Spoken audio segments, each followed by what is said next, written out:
Tātad Latvijas čigānu veselības centrs Mānušs ir tātad organizācija, biedrība, tātad, lai atbalstītu čigāns palīdz čigānam, roms palīdz romam,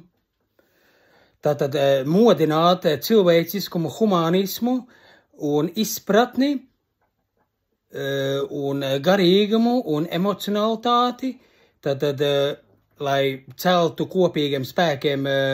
čigānu pašapziņu, kas ir daudz gadus iesūnojis un sociāli, garīgi, emocionāli un cilvēciski caur kultūras prizmu dziedināt, atveseļot, rehabilitēt un uzrunāt, un tādā veidā mēs arī celsim tādu kā pašapziņu, pašvērtējumu savā ziņā. Un